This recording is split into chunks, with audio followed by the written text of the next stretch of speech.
안녕하세요. 수필 읽어주는 자매지속인지 마술사입니다. 행복지도사 김용진 교수님의 적은 글 중에 철학적 이해, 인간이 동물보다 나은 존재인가?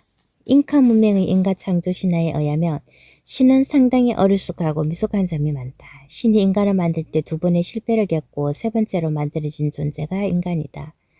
처음 인간은 진흙으로 만들어졌다. 진흙 인간은 멍청하고 어리석어 그것을 만든 신들을 실망시켰다. 그래서 신들은 진흙 인간을 부수고 다시 나무로 인간을 만들었다. 하지만 나무 인간은 거칠고 너무나도 이기적이었다. 이번에도 실망한 신들은 나무 인간을 모두 부수 없애려고 했다. 그것을 잽싸게 알아차린 나무 인간은 숲속으로 도망하여 원숭이가 되어 원숭이 부락을 만들었다. 이렇게 두 번이나 실패를 하였다. 다시 신들은 인간을 반죽으로 만들었다. 이렇게 만들어진 반죽 인간들은 머리가 영리했고 상당히 교활했다. 하지만 미완성이었으나 신은 미완성 상태로 인간이 살게 하였다. 그 결과로 영리함과 미완성이 합쳐진 인간은 오판도 하고 실수도 하며 이 세상을 살게 되었다는 것이다. 잉카 문명의 이러한 인간 창조 신화는 우스꽝스럽기는 하지만 잉카인들의 인간에 대한 인식이 어떠한가를 알게 해준다. 즉 잉카인들은 인간의 원숭이와 사뭇 닮은 점이 있다는 것, 인간의 영리하다는 것, 인간이 오류를 범할 수 있다는 것, 인간은 전능하지 않다는 것을 알았다는 말이다. 잉카인들의 이러한 인간에 대한 이해는 상당히 수준 높은 인식이라고 평가할 수 있다. 사실 인간의 우수성이 동물들과 확연히 다르다는 것은 다른 동물들과 달리 인간은 스스로 인간다움을 인식하고 있다는 전제하에서 출발한다. 플라톤의 이성적 존재가 인간이라는 생각이나 기독교의 하나님의 형상으로의 인간이라는 생각처럼 말이다. 그러나 원시인들의 생각은 지금처럼 인간의 권위에서 인권 같은 부분까지는 생각하지를 못했다. 옛 사람들은 인간과 동물의 차이를 크게 구분하지도 않았다. 거저 인간도 자연의 일부분으로서 동물과 큰 차이가 없다는 생각이 지배적이었다. 도리어 인간이 동물에게서 배워야 한다는 생각도 가지고 있었다. 그래서 등장한 사상이 동물을 숭배하는 토테미즘이다. 그리스의 자연중심적 사상들은 그런 입장에서 발전되었다. 데모크리토스는 동물이 인간에게 가르치는 것들이 많다고 생각했다. 즉 인간은 새에게서 노래를 배우고 거미에게서는 그물로 사냥하는 법을 배운다고 말했다. 그런 생각들은 데모크리토스만의 생각이 아니다. 소크라테스의 영향을 받는 키니코스 학파에서는 동물이 인간의 모범이라고 정의하였다. 이것도 자연에 잘 적응하는 동물들의 생활 방식은 교과서적인 지혜를 인간에게 풍부하게 알려준다는 생각 때문에 생겨난 자연 중심적 세계관에서 충분히 가능한 사상이다. 이외에도 동물들의 지혜를 언급하는 전래 동화들이 많이 있으며 자연을 잘 활용하는 기술이 동물들에게서 우세함을 통해 인간이나 동물이 별다른 차이가 없다는 생각들이 오래전 과거에는 한동안 유행했었다.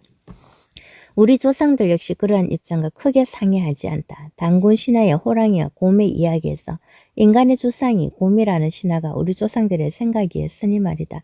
우리는 그런 시절을 살았던 사람들을 자연중심적 세계관에 살던 사람들이라고 지칭한다. 그런데 정말 그들의 생각이 올바른 생각인가? 인도의 힌두교나 불교적 사상에서 보면 인간은 식물이나 동물들과 윤회하는 관계를 통해 서로 연결된다. 인간은 결국 자연의 일부분으로서의 존재일 뿐이다. 이들의 사상도 역시 토테미니즘과도 연관된다.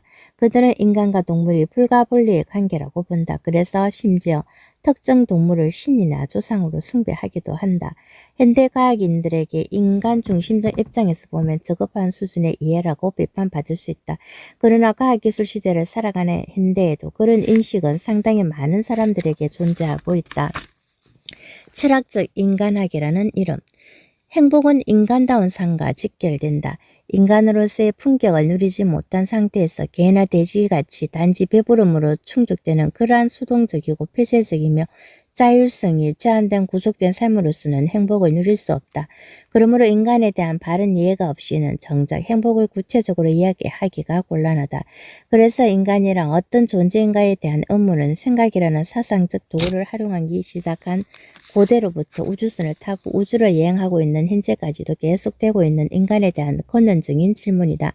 인간에 대한 학문적 입장이 인간학은 생물학과 밀접한 관계 속에서 이미 18세기 말부터 도방동 블루벤바하 잼머린 등에 의해 연구되었다. 그러나 인간학이라는 용어가 대표 용어로 등장한 것은 1996년 오토 카스만이 인간학이라는 제목으로 책을 출판한 데서 기인한다고 보겠다. 본래 인간학은 인간의 근원적인 질문에서 시작되었다. 그러던 중 19세기에 들어서면서 자연과학이 급속한 발달과 더불어 자연과학적 차원에서 인간에 대한 연구도 속속 진행되었다. 그러다가 19세기 중엽 네안데르탈인의 두개골이 발견됨으로 인간이 동물에서 진화된 존재라는 진화론적 인간관이 주류의 입장으로 인식으로 발전하게 되었다. 진화론적 입장에서는 인간이 동물보다 진화된 존재이므로 더 나은 존재라고 인식한다. 그러나 인간을 육체적 차원에서로만 분류하고 이해하는 진화론적 인간관을 열광적으로 수긍하던 분위기는 19세기 자연과학의 전성기를 벗어나 20세기로 접어들면서 수그러지게 되었다. 그리고 등장한 인간관이 바로 20세기의 인간 이하 방식인 철학적 인간관이라고 할 수 있다. 서양 철학에서 철학적 인간학이 등장한 것은 1920년대이다. 그리고 사람이 무엇인가가 중심 주제로 대두되었다. 이를테면 아놀드 켈레는 인간은 살고 있을 뿐만 아니라 자기의 삶을 이끌고 간다고 하였고, 데오도르 리트는 인간이 자기에게 주는 자기 해명은 자기 형성을 하게 되는 목표이다 라고 하였으며, 조셉 오르테가는 인간은 자기 자신을 창조하며 그가 창조하려고 하는 것까지도 규정한다고 함으로써 인간에 의한 행식 논리적 사유 형태를 빌려서 문제에 접근하려고 하였다. 본래 인간학이라는 주제는 고대의 소피스트들에게서도 발견되는 주제였다. 그리고 그러한 주제들은 근래에 와서 실존 철학의 뿌리가 되었다. 인간에 대한 이러한 담론이 본래 인류학의 범주였다가 점차 세분화되면서 인간학으로 그리고 철학적 인간학으로 자리매김을 하게 된 것이다. 현대 철학의 인간학 권위자 미카엘 란트만은 철학적 인간학을 통해 실존 철학을 극복하려고 한다고 말했다. 접근은 실존 철학이 사람의 전체적인 현상을 제대로 다루지 못한다고 비판했다. 사람이란 철학이 흔히 인식하는 이성적 존재나 윤리적 존재만도 아니고 실존만도 아니며 사회성, 역사성, 문화성까지 합리하는 존재임을 강조하며 편향적인 인간 이해를 비판한 것이다.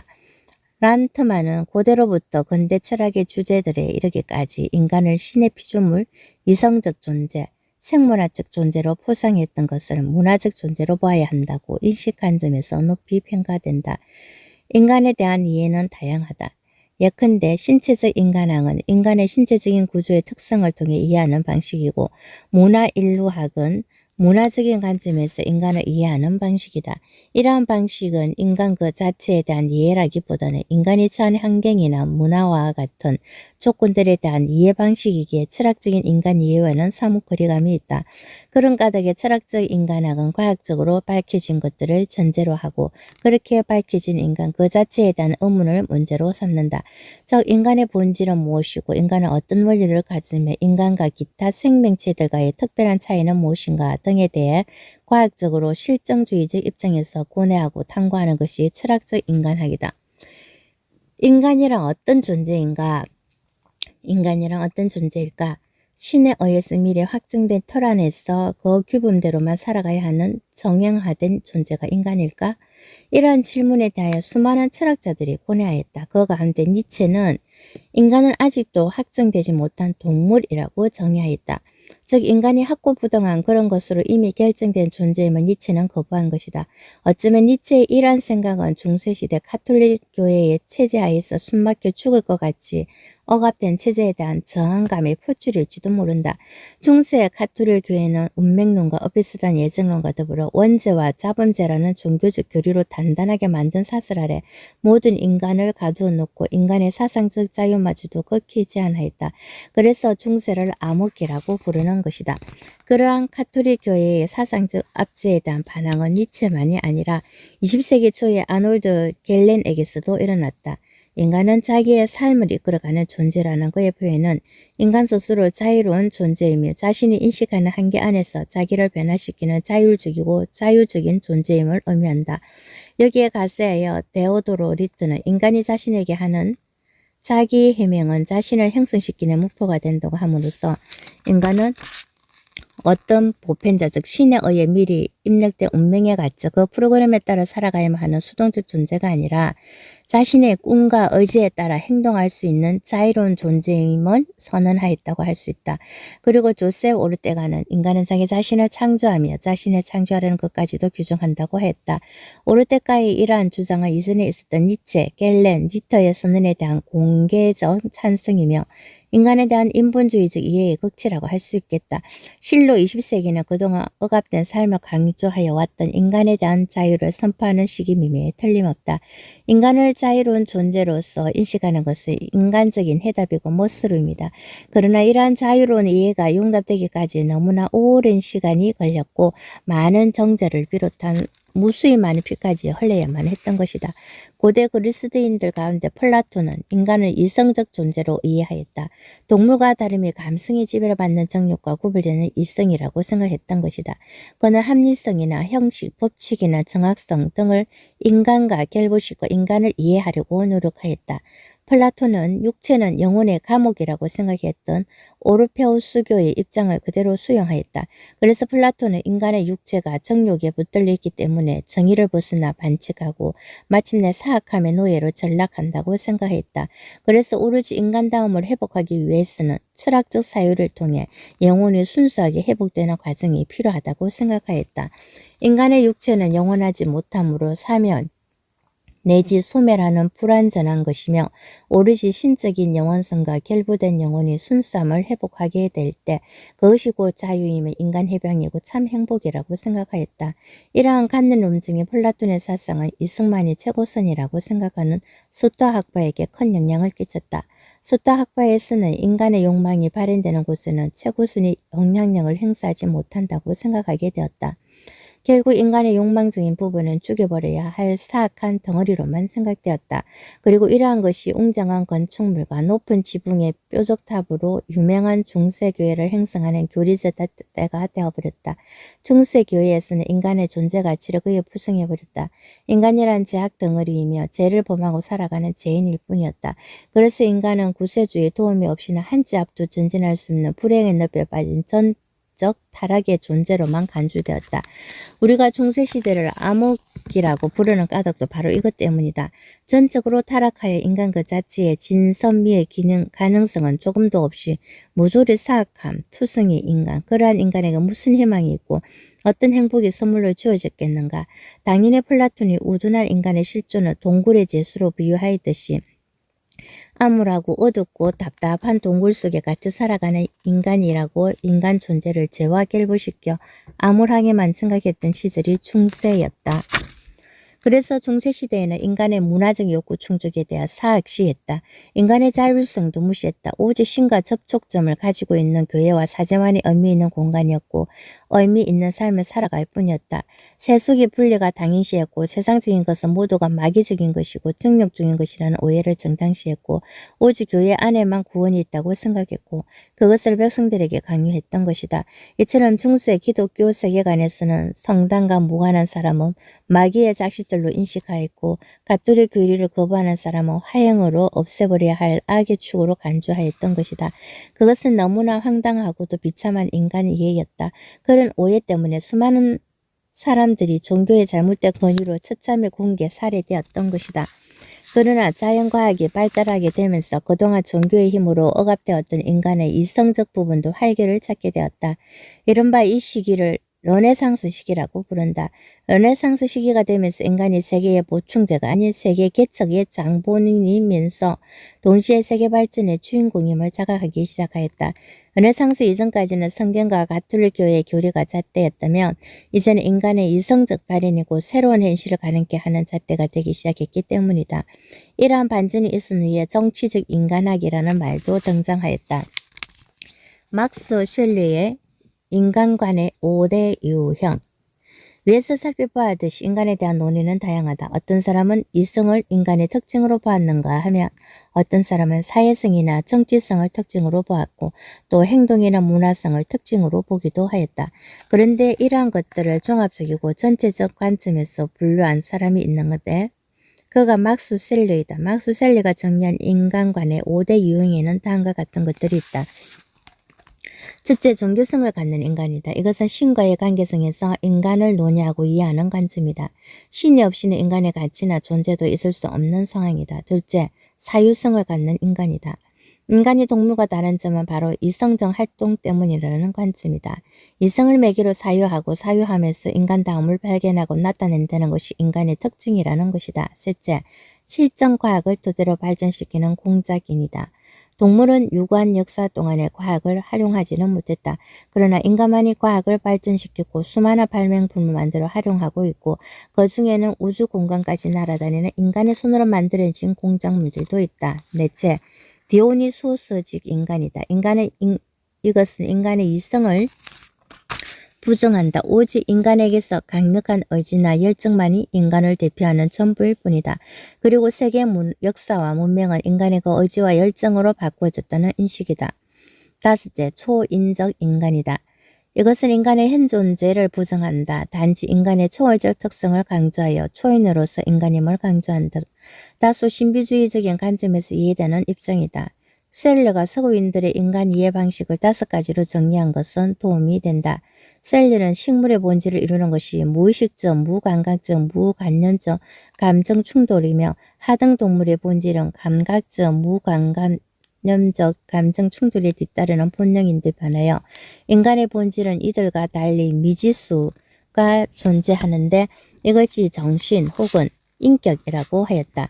정리해보자면 고대에는 인간이란 자인에 순응해야만 하는 자인의 일부분이었다면 중세에는 신의 기쁨을 충족시키기 위한 종교 안에 갇힌 죄수 혹은 노예로서의 제한된 인간일 뿐이었다. 그러나 근대 이후 이성적 계몽과 자연과학의 발달로 인해 인간 자체에 대한 의문이 대두되었고 인간은 자인이나 신의 종속물이거나 기쁨조 같은 노예가 아님을 깨닫게 되었다. 결국 인간은 스스로의 자유의지로서 자신의 삶을 규정하고 자신의 행복을 위해 계획하고 달려갈 수 있는 자유인임을 자각하게 된 것이다. 이것을 종교적 관점에서는 인본주의라고 규정하고 있지만 엄격히 말하자면 무신론적 실존주의만 현대 사상을 지배하는 것은 아니다. 과학기술주의 세계를 살아가는 현대인들 중에서도 상당수 많은 사람들이 신을 믿고 유신론적 실존으로 인식하며 자신의 행복을 구축하고 있기 때문이다. 아무튼 인간의 자유를 신념화하고 생활을 함으로써 한낱 객체로서의 인간이 아니라 이제는 주체로서의 인간이라는 엄청난 인식의 변화가 일어났다. 그로 인하여 인간은 이제 환경을 상황으로 바꿀 수 있다는 자신감을 갖게 되었고 상황은 자신의 자유로운 의지와 참여로서 체험하게 되었으며 그러한 과정에서 발생하는 숱한 모순이나 갈등들을 하나하나 이성을 통해 해결해 나감으로써 자신의 행복을 적극적으로 모색할 수 있는 입장에 이르게 된 것이다. 종교적 이해. 종교적 관점에서의 질문들. 학문적인 의미에서 말한다면 종교는 인간이 갖고 있는 최고 높은 수준의 관심에 대한 표현이라고 할 수 있다. 그리고 인간의 자기 자신에 대한 권능적 물음이 곧 종교이고 그것에 대한 대답이 또한 종교의 메시지라고 할 수 있다. 그러나 종교적인 차원에서 말하는 종교의 의미는 구원에 이르는 방법론이라고 말하는 것이 맞다. 필자는 기독교를 포함한 서양 종교의 특징을 계시된 것을 따라가는 계시 종교라고 한다면 불교를 포함한 동양 종교는 스스로 구두자가 되어 도를 터득하는 체험 종교 내지 철학 종교라고 구분한다. 종교적 관점에서 다음과 같은 질문들이 있다. 첫째, 인간을 포함한 우주 만물은 어디에 시작하여 어디로 가는가? 둘째, 인간은 어느 것에 가장 치밀하게 관계를 맺어야 하는가? 셋째, 인간의 실존은 도대체 무엇이고 어떻게 살아야 하는가? 넷째, 왜 인간이 생로병사라는 고통의 과정을 겪어야 하는가? 다섯째, 인간은 어떻게 하면 구원을 받아 행복에 도달할 수 있는가? 등과 같은 질문들이다. 인간의 본질과 운명. 대부분의 종교는 우주, 세계, 자연, 인간에 대한 본질과 그것의 원리에 대한 질문을 던지고 있다. 그런데 그러한 질문들은 결국 인간의 생존을 위한 근원적인 질문들과 크게 다르지 않다. 유대교나 기독교 입장에 의하면 우주로부터 인간을 포함한 자연 만물의 창조는 단 며칠밖에 차이가 나지 않은 거의 동시적이다. 그리고 창조의 마지막에는 인간이 등장한다. 인간을 위해 창조가 이루어졌고 심지어 피조물들인 동물들조차도 인간이 이름을 지어주도록 하였다. 자연 동물들도 인간을 위한 존재라는 의미이다. 그래서 만일 인간의 범죄하면 자연도 인간과 함께 저주를 받아 가시나무와 엉겅퀴를 맺고 몹쓸 항무지가 되고 만다고 그들은 이해한다. 자연은 인간이 어떻게 살아가느냐에 따라 귀하게 혹은 천하게 대접받는다는 것이 유대교나 기독교 같은 서양 종교 사상이다. 그러나 동양 종교는 그 설명 방식이 이것과는 조금 다르다.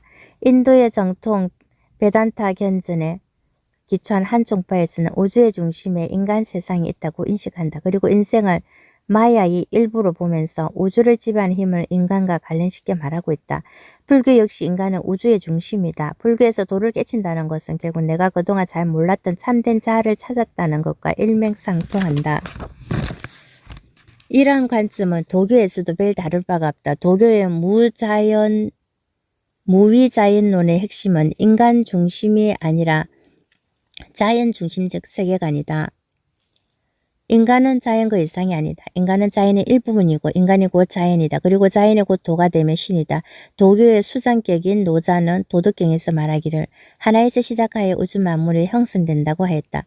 다소 범심론적인 경향이 짙기는 하지만 자연 환경이 곧 생태 환경이요 생태 환경이 곧 인간다운 삶의 질을 보장하는 것임을 강조한다고 보면 현대인들에게 무리가 없다. 그렇다면 인간의 본질은 무엇일까? 기독교에서는 인간의 본질을 조물주와 관련시켜 설명한다.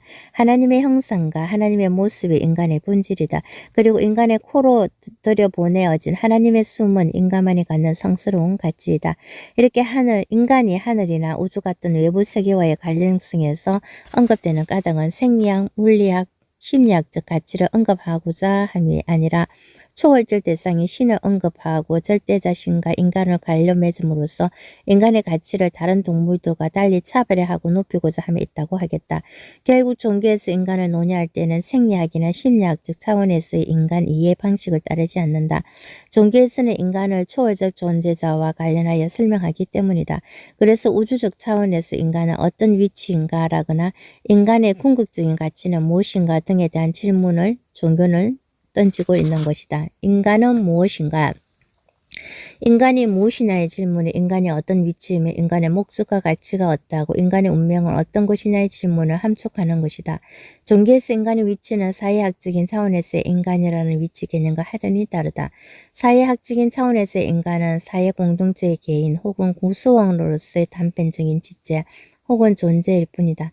그러나 종교적 차원에서는 인간이 곧 자연이고 우주이며 때로는 세상 모든 것과 바꿀 수 없는 그것들을 초월한 가치를 가진 특별 존재로 설명된다.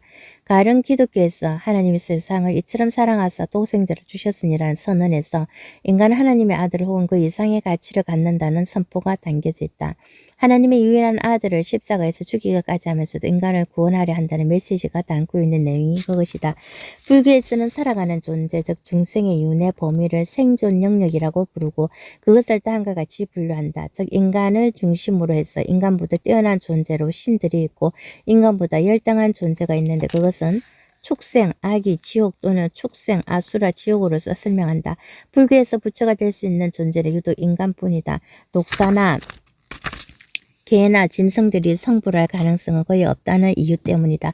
인간만이 돌을 닦아 자신을 초월하는 단계에 올랐으면 곧 부처가 된다는 것은 다른 동물들과 달리 인간의 가치가 신적인 가치를 갖는다는 의미이다. 불교의 인간론의 특징은 인간의 모든 문제가 인간에서 비롯되고 인간에 의해서만 해결된다는 데에 있다. 기독교와 달리 불교에서는 인간의 문제가 외부적인 요인에서 시작되거나 해결되는 것은 아니다. 물론 아미타불이나 관세음菩사 같은 강력한 존재가 주는 도움을 믿는 면도 있기는 하다. 하지만 그들도 엄밀히 얘기하자면 신이 아니라 구도자의 삶으로 신의 경지에 올라간 존재들, 즉 성불한 위인들이다. 불교에서는 신의恩寵이 아니라 자신의 노력에 대한 인과응보로서 그 대가를 누린다고 이해한다. 이것이 자력구원이다. 위에서 언급한 하나님의 형상과 모습을 담은 인간이라거나 인간이 곧 부처다라는 개념은 인간의 존엄성을 극대화하고 억압과 폭력과 구속으로부터 해방을 가능케 하는 강력한 선언이 된다. 여기에서 인간의 존엄성에 등장하고 인간의 생명 가치의 고귀함이 드러나며 비인간화 현상이나 소외로부터 해방되어야 하겠다는 결심이 생겨난다. 인권, 운동가들이 자신감과 열정을 갖고 인권을 위해 헌신하는 저력이 이런 것들에서 비롯된다고 해도 과언은 아니다. 그런 관점에서 행복 지도사들이 어느 종교를 갖든 상관없이 인간 생명의 존엄성과 생명 가치는 최고라는 사실을 깊이 인식하고 활동해야 할 것이다. 인간에 대한 유월론적 이해. 대부분의 종교가 인간에 대해 비슷하게 인식한다. 이원론적인 이해 방식이 특히 그러하다. 그것은 인간의 양극적인 면에 대한 설명이다. 인간을 이원론적으로 설명하는 것은 영혼과 육체라는 두 가지 이질적인 것이 각자의 특징을 서로 조화롭게 유지하기 때문이다. 고대 오르페우스교의 영향을 받은 이원론에서는 물질적인 부분을 육체, 물질적인 부분을 통제하는 비물질적인 부분을 영혼이라고 한다. 고대 그리스인들의 영혼은 육체의 감옥이라는 육체의 경멸 사상이 훗날 기독교 신학에 흡수되었고, 이러한 신학은 어처구니 없게도 육체적 본능들을 제약시하고 억압하는 금욕주의를 낳았다. 그리고 성과 속을 구분하여 수도원으로 기이하는 수도원주의를 낳았으며, 훗날 육체 자체를 제약시하고 학대하는 신비주의를 변질되고 말았다. 그러다 보니 신도와 악한 신과 반대되어 선한 신이라는 대립적 존재자가 있다는 생각까지 발생하였다. 인간은 영혼과 육체를 분리하여 생각하는 것을 결국 인간의 영혼은 높은 등급으로 본 반면에 인간의 육체는 저급한 등급에 속한다고 생각하는 방식이다. 여기에는 인간의 영혼이 정신적이고 신적이기 때문에 도덕적 추진력이 있다고 간주한다. 반면에 육체는 물질적이고 탐욕적이기에 인간을 타락하게 하는 추범이라고 생각하는 것이다. 그래서 영혼적인 작업은 인간을 성스러움에 가까이 다가서게 하지만 육체적인 작업들 예컨대 식욕, 수면욕, 성욕, 명예욕, 재물욕과 같은 욕구적인 삶은 인간을 추하게도 하고 타락게 한다는 생각을 하게 되었다. 그러나 이것은 기독교 신학에서의 바른 이해가 아니다. 육체가 악한 것이라면 선한 하나님이 인간의 육체를 만들 이유가 없기 때문이다. 인간이 갖고 있는 육체적인 기능들도 하나님의 창조 시에 인간에게 입력한 프로그램이다. 그러므로 인간의 육체도 하나님이 보시기에 좋았다고 평가한 걸작품인 것이다. 물론 죄라는 종교적 개념이 등장한다. 기독교를 비롯한 서양 종교에서는 육체는 죄 덩어리가 아니라 인간은 죄인이라는 종교적인 인식이 전통적인 견해이다. 죄의 기원은 신에 대한 불순종에서 비롯된 신과의 계약 파기에서 비롯된다는 것이다. 불순종은 결국 불신하는 의미하며 인간에게 부여된 자유의지를 인간이 남용함으로써 결국 스스로 죄인이 되었다는 논리이다. 반면 불교를 비롯한 동양 종교에서는 눈에 보이는 현실 세계인 마야 세상을 참된 세계로 착각하는 데에서 죄가 발생한다고 본다. 우리가 살아가는 이 세상은 허상이고 악한 그 자체인데 그것을 모르고 거기에 정신을 팔고 희노애락을 누리며 살고 있으니 결국 고통밖에 남지 않는다는 것이다. 그러므로 이러한 헛것에 속아 사는 것으로부터 벗어나는 해탈의 과정은 인간의 참된 자아를 우주의 큰 나에게로 되돌려 놓는 것이다. 서양 종교의 인간과는 인간 각자가 인격과 개성이 다르다는 점을 인정한다. 그리고 인간 각자가 하나님과 개별적인 인격 관계를 맺는다. 개별적인 인격 관계를 맺어주는 신을 인격신이라고 한다. 서양 종교에서의 구원도 역시 개별적인 상황이지 전체적이고 일괄적인 상황은 아니다. 각각의 개인이 어떻게 하나님 앞에 회개하고 돌아오느냐에 따라 천국문이 열려지고 구원을 받는다는 것이다. 반면에 불교를 비롯한 동양 종교는 인간과 인격적인 신과의 관계가 형성되지 않는다. 인간은 초인격적인 우주와 관계를 맺으며 그 우주의 일원으로서 존재한다고 인식한다. 즉 본래 불교에서는 절대자나 신은 없으며 오직 허상으로부터 인간의 순수한 깨달음만이 있다고 가르친다. 그런 점에서 불교는 종교라기보다는 철학이라고 보는 것이 맞다. 불교에서는 인간의 영혼에 대해서도 부정한다. 그리고 각 개인의 개성도 부정한다. 그것을 무아설이라고 한다. 불교에서는 인간의 삶이 번뇌스럽게 고통스럽다고 가르친다. 그 까닭은 이 세상적인 삶이 험하기 때문이라는 관점이다. 기독교에서는 인생을 의미가 있으므로 이 세상을 아름답게 살아가야 한다고 가르치지만 불교에서는 반대로 인생 무상을 가르친다.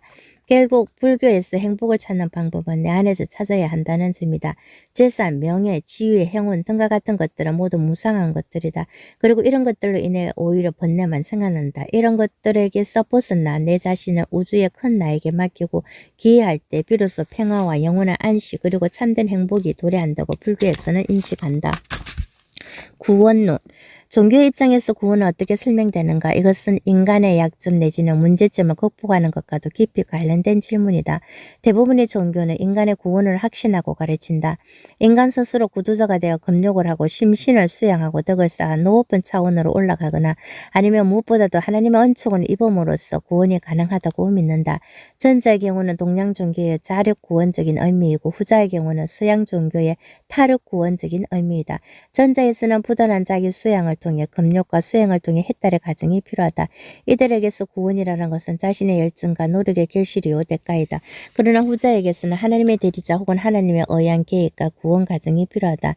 전적으로 타락한 인간 존재이기 때문에 스스로가 스스로를 구원할 수 없다고 본 것이다. 전자는 인간에 의한 구원 도달적 철학적 작업이라고 한다며 후자는 신에 의한 인간의 선택이라는 은총과 연결짓길 수가 있다. 그처럼 구원이 언급되는 근거는 인간의 신과 본질적으로 무관하지 않기 때문이다. 인도의 힌두교나 브라만교에서는 인간 자아 깊은 곳에 아트만적 차원이 있다고 생각하며 그것이 우주적 실제인 브라만과 동일한 것이라고 생각한다. 불교에서도 해탈할 수 있는 능력이 인간 자신에게 있다고 본다. 기독교에서는 인간이 하나님의 생기가 들어가 창조된 어떤 피조물로서 하나님의 자녀가 되는 특권을 가진 존재라고 설명한다. 그러므로 구원의 과정은 인간을 위한 선물이고 배려인 것이다. 그렇다면 구원을 위한 과정은 어떤 것이 있을까? 기독교를 비롯한 서양 종교에서는 구원의 조건으로 먼저 신과의 화해를 위해 인간 스스로의 깊은 회개가 필요하다고 가르친다. 불교를 비롯한 동양 종교에서는 인간 자아의 신비전 자각을 통해 헛상을 벗어던지고 참된 세상적 우주와 하나가 되는 것이 구원의 과정이 된다. 이처럼 종교적 관점에서 인간의 죄로부터의 회복 그리고 신과의 연합을 통한 행복 추구는 구원의 결과로서 이루어진다. 이상에서 살펴보았듯이 서양 종교와 동양 종교에서 인간에 대한 이해 방식은 크게 다른 경우도 있고 혹은 긴미한 차이를 보이는 경우도 있다. 그러함에도 불구하고 인간이 인간다움을 회복하는 것을 구원과 관련지어 생각하고 있다는 점이 인간의 자존감을 높이는 데 크게 기여한다고 하겠다. 인간다운 삶을 사는 방법들. 인간다운 삶. 과연 어떻게 살아야 인간답게 사는 것일까? 윤리적으로만 아니라 종교적으로도 인간은 어떻게 살아야 하는가라는 문제가 일상적인 화두가 된다. 위에서 언급하였듯이 각각의 종교들마다 약간의 방법론적인 차이는 있지만 그 지향하는 목표는 크게 다를 바가 없다고 생각한다. 기독교를 비롯한 서양 종교에서는 신의 가르침을 순종하며 살아가는 것이 참되고 아름답고 인간다운 삶이라고 정의한다. 그것을 구체적으로 꼬집어 말하자면 사랑의 실천이다.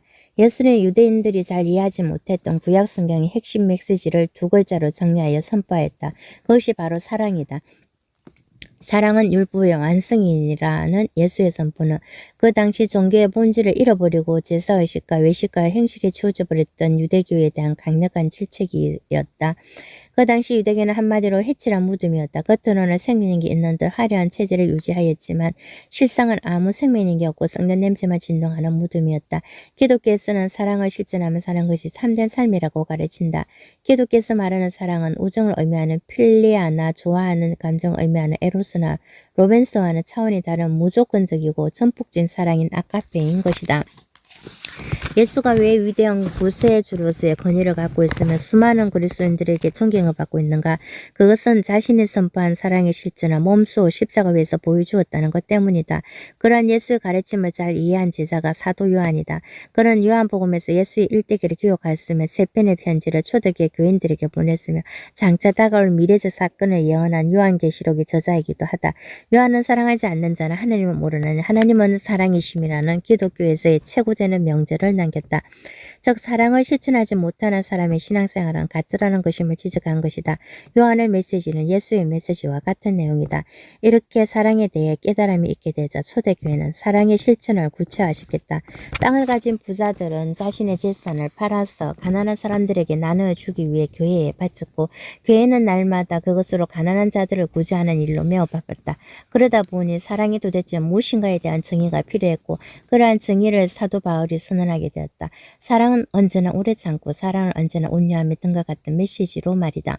교회의 존재 이유는 굶주리고 아파하고 갇힌 이웃들에게 선한 사마리아인의 모습으로 대가 없이 사랑을 실천하는 사람들로 정해야 하고 앞장서는 것이고 신앙생활의 진가는 교회당 안에서만의 예배의 열심이 아니라 사랑으로 꽃이 피는 예배적 그러한 사랑의 구체적인 실전에 있음을 명심하여야 한다. 불교에서는 어떤가? 불교에서는 사랑이라는 말을 자비로 바꾸면 된다. 초기 불교의 가르침을 한마디로 요약하면 마음 챙김 혹은 알아차림이라 할 수 있다. 석가모니가 45년간 가르친 슬픔의 핵심은 바로 마음 챙기라, 알아차리라 혹은 수행하라는 메시지라고 할 수 있다. 50여 가지 수행법을 소개한 초기 경전 중에서도 쉽게 수행할 수 있고 수행하면 마음이 바로 안정되면서 평화로워지는 수행법이 자애명상이다. 자애명상이란 내 속에 잠자고 있던 따뜻한 자애의 마음을 일깨워서 외부의 다른 사람들과 다른 생명들에게 나누어 주는 석가모니의 수행법이면 실천법이다. 누구라도 부담없이 따라할 수 있는 이 수행법은 착한 마음, 긍정적인 마음, 여유로운 마음 등을 불러일으키므로 부정적이거나 불쾌한 감정들을 가라앉히는데 큰 도움이 된다. 서양에서 건강의 심리치유나 심신치료 프로그램에 이 자해 명상을 많이 작용하는 까닭이 그 효과들 때문이다. 정지보의 자해경에서는 자해 명상을 열심히 닦고 체득하면 다음과 같이 11가지 이익이 있다고 한다. 편안하게 잠든다. 편안하게 깨어난다. 악몽을 꾸지 않는다. 사람들의 사랑을 받는다. 사람 아닌 존재들의 사랑을 받는다. 천신들이 보호한다. 불이나 독과 칼 등이 해치지 못한다. 마음이 쉽게 산매에 든다. 안색이 맑다. 혼돈되지 않은 채 죽는다. 더 높은 경지를 통찰하지 못해도 범천의 세계에 태어난다. 주석서인 청정도론에 의하면 자의 수행의 방법이 소개된다. 먼저 자의를 보낼 대상으로 첫째는 자기 자신, 둘째는 좋아하거나 존경하는 사람, 셋째는 무관한 사람, 그리고 넷째는 원한 맺힌 사람이다. 먼저 자신의 행복한 얼굴을 마음속에 떠올리고 아래와 같은 구절을 몇 차례 반복적으로 암송하면서 가슴속에 따뜻한 마음을 불러일으킴으로써 자의 수행을 하는 것이다.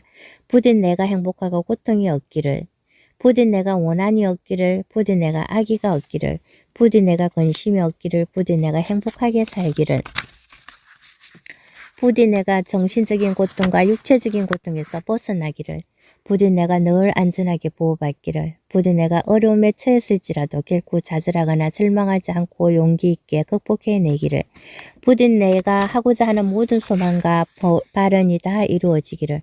이런 식으로 자애의 마음을 가슴속에서 일으키고 그 다음엔 자신이 좋아하거나 존경하는 사람의 행복한 얼굴 표정을 마음속에 떠올리고 위에서 했던 여러 구두들을 마음속으로 몇 차례 암송한다. 부디 이 사람이 행복하기를, 부디 이 사람이 고통받지 않기를. 이러한 방식으로 나와 있느니 가까운 사람 순으로 수행하는 것이다. 이렇게 하다 보면 나 자신에게서 가까운 사람 그리고 조금 먼 사람 후에는 우주 전체까지 사랑하는 마음을 넓히게 된다. 자아의 사랑의 목적은 모두가 행복해지게 하는 데 있다. 타인들이 행복해지기를 바라하다 보면 나 자신도 행복하게 된다. 자아의 수행을 반복하게 되면 세상에 행복을 퍼뜨리는 바라밀 공덕 수행이 된다. 또한 이러한 작업을 통해 심신의 질병도 상당 부분 치유하게 된다.